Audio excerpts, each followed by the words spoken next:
کیا Trump Nobel انعام کے حقدار ہیں؟ 76% لوگوں نے کہا کہ نہیں، 22% نے کہا کہ ہاں وہ اس کے مستحق ہیں۔ ٹرمپ واقعی اس انعام کے حقدار ہیں یا نہیں؟ یہ صرف ایک دلچسپ جملہ یا دعویٰ نہیں رہا ہے، بلکہ اب یہ سوال ایک سنجیدہ عوامی بحث کا حصہ بن چکا ہے۔ دلچسپ بات یہ ہے کہ ان کے اپنے حمایتی یعنی ریپبلکن پارٹی کے ووٹرز بھی اس پر تقسیم ہیں۔ یہ اعداد و شمار اس بات کا ثبوت ہے کہ نوبل انعام اب امریکہ میں ایک سیاسی بحث کا حصہ بن چکا ہوا ہے۔ ریپبلکنز کے لیے ٹرمپ کی حمایت کرنا دراصل اپنے رہنما کو عالمی سطح پر عزت دلوانے کی کوشش ہے۔ ثقلین امام کا سلام قبول کیجیے، اور بات چیت کرنے سے پہلے درخواست ہے کہ ہمارے چینل کو سبسکرائب کریں، بیل آئیکن کو ضرور دبائیں، اور لائک کیجیے ویڈیو اگر پسند آئے، اور اپنا کامنٹ دیں گے تو ہمارے لیے ایک رہنمائی ہوگی۔ آج بات کر رہے ہیں ذرا سے مختلف موضوع پہ، ڈونلڈ ٹرمپ، جو اس وقت امریکہ کے صدر ہیں اور ماضی میں بھی ایک متنازع مگر مقبول رہنما کے طور پر جانے جاتے ہیں۔ کافی عرصے سے ایک بات بار بار دہرا رہے ہیں، کوئی سن لے ان کی بات۔ وہ یہ کہہ رہے ہیں کہ انہیں نوبل امن انعام ملنا چاہیے، نوبل پیس پرائز۔ اب نوبل امن انعام جو ہے وہ عالمی ایک ایوارڈ ہے جو ہر سال ناروے میں دیا جاتا ہے، اور اسے دنیا کے سب سے بڑے اعزازات میں شمار کیا جاتا ہے۔ یہ انعام عموماً ان شخصیات یا اداروں کو ملتا ہے جو دنیا میں امن قائم کرنے کے لیے بڑا کردار ادا کرتے ہیں۔ ٹرمپ نے ابھی جو اقوام متحدہ کی جنرل اسمبلی کے 80ویں اجلاس میں خطاب کیا، اس میں بھی کہا کہ، اور اس سے پہلے بھی اپنی انتخابی تقریروں میں بھی اور انٹرویوز میں بھی یہ کہا کہ وہ اس انعام کے مستحق ہیں، ان کو ملنا چاہیے انعام۔ وہ اکثر شکوہ کرتے ہیں کہ دوسرے لوگ جیسے کہ سابق صدر امریکی جو تھے باراک اوباما، جن کو اب اکثر نام لیتے ہیں، کہ یہ انعام ان کو مل گیا، حالانکہ ٹرمپ کے مطابق اوباما نے تو کچھ کیا بھی نہیں تھا، اور یہ بحث ہے بہرحال، جبکہ وہ خود کئی جنگوں کو ختم کروا چکے ہیں اور کئی معاہدے کروا چکے ہیں جنگ بندی کے لیے، لیکن پھر بھی انہیں یہ اعزاز نہیں ملا، تو ان کا شکوہ تو بنتا ہے بظاہر۔ اب اگر دیکھا جائے تو ریاستی سطح پر پاکستان نے جون کے وسط میں صدر ڈونلڈ ٹرمپ کو نوبل پیس پرائز یا نوبل امن پرائز کے لیے انعام کے لیے نامزد کیا تھا۔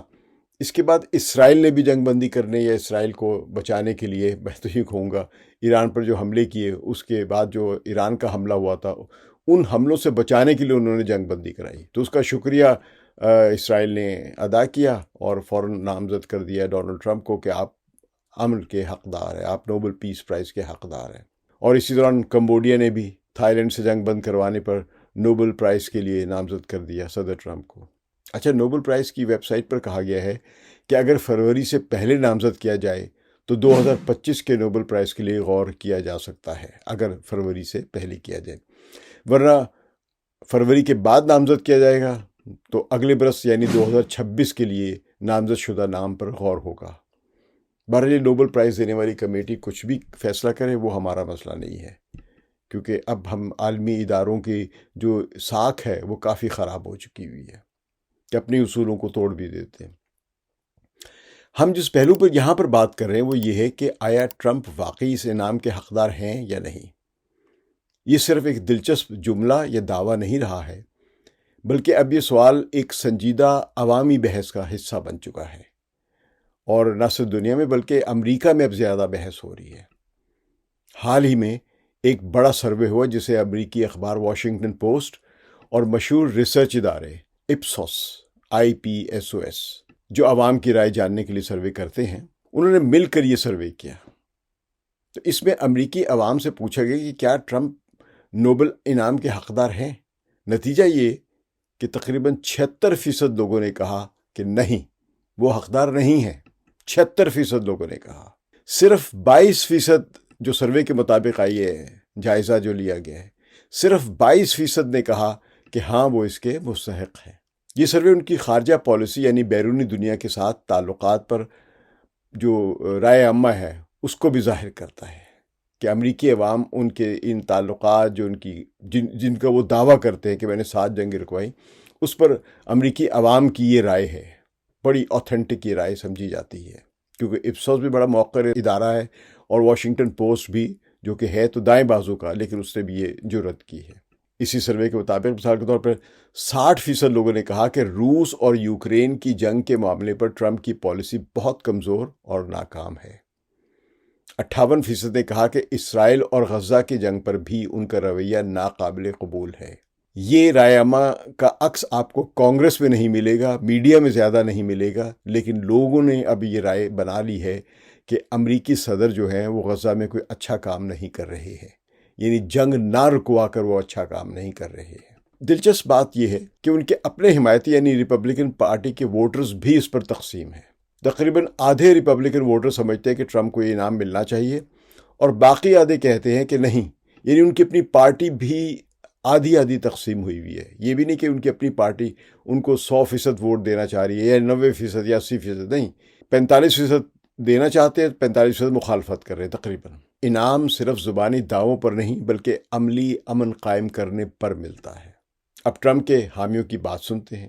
ان کا کہنا ہے کہ ٹرمپ نے مشرق وسطیٰ میں امن معاہدے کروائے، انڈیا اور پاکستان کے درمیان کشیدگی کم کروائی، آرمینیا اور آذربائیجان جیسے ممالک کے درمیان بات چیت میں سہولت پیدا کی، ایک فیسیلیٹیٹ کیا ان کے درمیان معاہدے کو۔ ان کا یہ بھی دعویٰ ہے کہ ٹرمپ نے اپنے دور میں 7 جنگیں ختم کروا دی ہیں۔ یہ ٹرمپ خود بھی یہ مسلسل دعویٰ کرتے تھے، ہر تقریر میں کوئی شاید ہی ایسی ہے جس میں انہوں نے ذکر نہ کیا ہو۔ ان کے حامی یہ بھی کہتے ہیں کہ ان کے دور میں امریکہ نے کوئی نئی بڑی جنگ شروع نہیں کی، جو کہ خود ایک کامیابی، ان کا کہنا ہے۔ تو بھئی وینزویلا کے خلاف فوج کی تعیناتی جو صدر ٹرمپ کے نہیں جو امن کا ایجنڈا ہے اس کے تو منفی ہے، لیکن وہ ادھر بھی چڑھائی کر رہے ہیں، ڈرگ لارڈز کے خلاف ایک اپنا جو جنگ ہے اس کے بہانے۔ اصل میں تو وینزویلا پر وہ حملہ کرنے کی کوشش کر رہے ہیں، جو ایک ملک ہے، تو یہ ایک جنگ بھی شروع کر سکتا ہے۔ لیکن ناقدین کا کہنا مختلف ہے، جو ان کے مخالف ہیں وہ کچھ اور کہتے ہیں۔ وہ کہتے ہیں کہ یہ دعوے حقیقت سے زیادہ مبالغہ ہیں، کئی تنازعات تو ویسے ہی ختم ہو رہے تھے، ٹرمپ نے ان میں براہ راست کوئی کردار ادا نہیں کیا، کچھ معاہدے وقتی تھے جو زیادہ دیر نہ چل سکے۔ یوکرین کے مسئلے پر ان کی پالیسی الجھی ہوئی ہے، اور غزہ کے معاملے پر انہیں انسانی ہمدردی کی بنیاد پر ناکام قرار دیا جا رہا ہے۔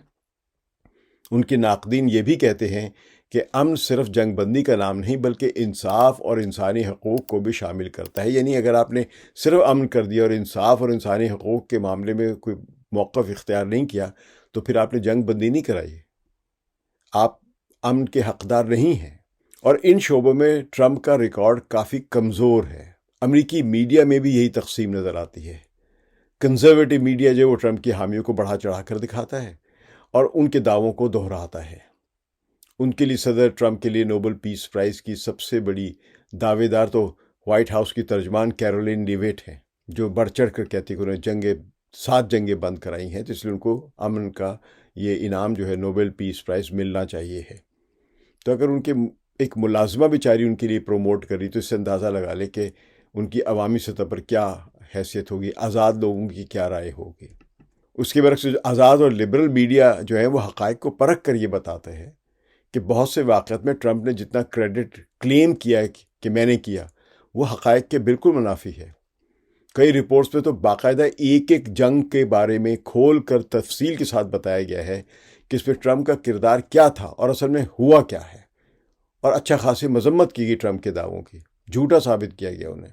اگر پچھلے سروے دیکھیں جو کہ 2020 کے جو ٹینیور ختم ہو اس زمانے میں، تو تصویر اور واضح ہو جاتی ہے۔ 2020 میں راسموسن رپورٹ کے ایک سروے میں تقریباً 45% امریکیوں نے کہا تھا کہ ٹرمپ کو نوبل پیس پرائز ملنا چاہیے، یعنی 2020 سے پہلے جو ان کا پہلا ٹینیور تھا۔ ظاہر ہے یہ اس وقت کی بات ہے جب ابراہم ایکارڈ جیسے امن اقدامات خبروں میں تھے امریکہ میں خاص طور پہ، مگر اب صرف 22% امریکی یہ سوچتے ہیں کہ صدر ٹرمپ کو نوبل پیس پرائز ملنا چاہیے۔ کیا زوال ہے! اس سے صاف ظاہر ہوتا ہے کہ وقت کے ساتھ عوامی رائے بدل گئی ہے اور ٹرمپ کی حمایت میں کافی کمی آئی ہے۔ باراک اوباما کا جو انعام تھا اس کو بھی لوگ اکثر اب اس بحث میں شامل کر رہے ہیں کہ ان کو صحیح ملا بھی یا نہیں تھا، بلکہ اب تو کھل کر سوالات اٹھائے جا رہے ہیں کہ انہیں نوبل پیس پرائز کیوں دیا گیا تھا، کس وجہ سے۔ جب انہیں 2009 میں نوبل کا یعنی پیس پرائز ملا تھا تو اس وقت بھی بہت سے امریکیوں نے کہا تھا کہ وہ اس کے مستحق نہیں، اس وقت تو صدر بنے ہی تھے ابھی، اور ان کو نوبل پیس پرائز مل گیا۔ تو لوگوں نے پوچھا تھا کس بنیاد پر، صرف صدر منتخب ہونے کی وجہ سے ملا ہے؟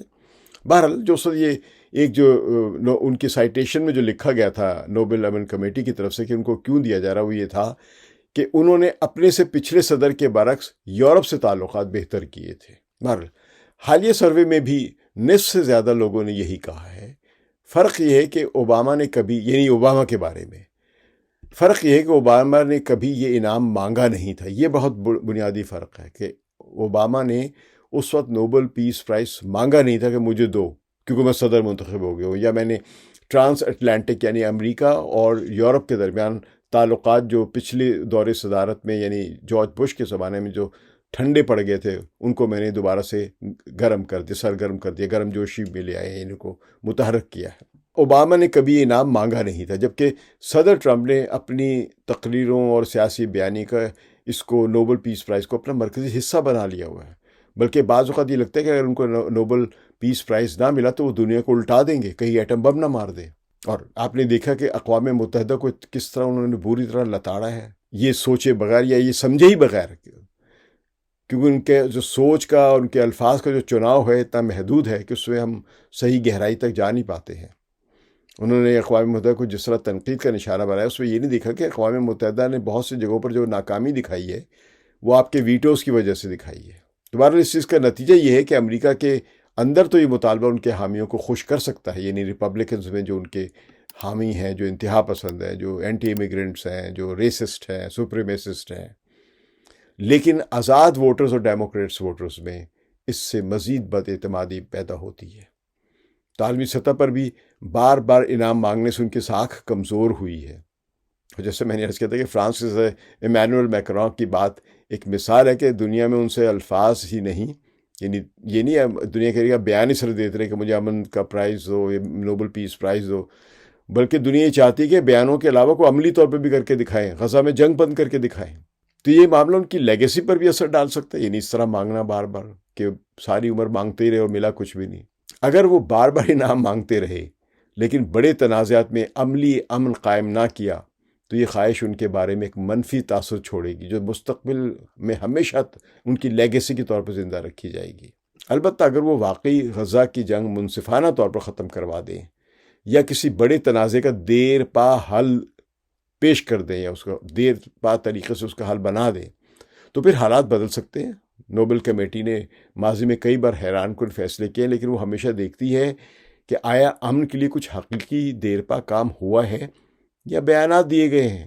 ویسے ماضی میں جس طرح جنونی جنگجو رہنماؤں کو امن پیس پرائز دیے گئے ہیں، ان سے اس کمیٹی کی انٹیگریٹی پر بھی سوالات اٹھتے ہیں۔ ضروری نہیں کہ ان کا اگر فیصلہ ہو کسی کو امن کا انعام دینا تو واقعی ڈیزرو کرتا ہے، یا اگر کسی کو نہیں دیا تو واقعی ڈیزرو نہیں کرتا تھا۔ ماضی میں کئی نوبل امن انعام جو ہیں وہ متنازع ثابت ہوئے ہیں، جن میں نمایاں نام ہینری کسنجر کا ہے جس نے جنگیں کرائیں اور اس کو امن کا آپ نے پیس پرائز دے دیا، نوبل پیس پرائز دے دیا۔ لی ڈک تھو جو تھے ان کو آپ نے دے دیا، باراک اوباما کو دے دیا، اونگ سنگ سوچی کو دیا جس کو بعد میں ایک قسم کو انہوں نے ریکال کیا۔ یاسر عرفات بعض لوگوں کے نظر میں ڈیزرو کرتے تھے، بعض لوگوں کے نظر میں ڈیزرو نہیں کرتے تھے، وہ ان کو کہتے ہیں یہ دہشت گرد ہے۔ شمون پیریس جو تھے انہوں نے جنگیں کی ہیں، آئزک رابن انہوں نے جنگیں کی ہیں اسرائیل کے جو تھے، اور ایتھوپیا کے جو تھے ابی احمد، انہوں نے ان کو جس بنیاد پر یا جس وجہ سے امن قائم کرنے کی بنیاد پر کہ اپنے ملک میں امن قائم کیا اور لوگوں کو انوالو کیا، اس بنا پر ان کو دیا گیا پیس پرائز، نوبل پیس پرائز۔ پتہ چلا وہ سب کو ڈھہ گیا۔ فی الحال صورتحال یہ ہے کہ عوامی رائے صدر ٹرمپ کے خلاف ہے، امریکی عوام کی بھی، دنیا کی تو ہے ہی۔ اب تک صرف پاکستان، اسرائیل اور کمبوڈیا نے پیس پرائز کے لیے نامزد کیا ہے۔ یہ وہ ممالک ہیں جن کا اپنا انسانی حقوق کا ریکارڈ انتہائی سیاہ ہے، خاص کر اسرائیل کا۔ نوبل کمیٹی کے ارکان بھی ان پر بھروسہ نہیں کر رہے، اور دنیا کے رہنما بھی عملی نتائج چاہتے ہیں، وعدے نہیں۔ ٹرمپ چاہے کتنی بار کہیں کہ وہ سب سے زیادہ حقدار ہیں، جب تک جنگیں ختم نہیں ہوتی ہیں، خاص طور پر غزہ کی، اور امن قائم نہیں ہوتا ہے، ان کا انعام نوبل پیس پرائز صرف ایک خواب ہی رہے گا، یا ہو سکتا ہے کہ ان کی ایک لیگیسی کے طور پر ناکام کوشش سمجھا جائے گا۔ یہ ہمارا تجزیہ آپ کو کیسے لگا؟ اس پر اپنی رائے ضرور دیں، لائک کریں اور ہمارے چینل کو سبسکرائب کریں۔ شکریہ۔ ثقلین امام کو اجازت دیجیے۔ خدا حافظ۔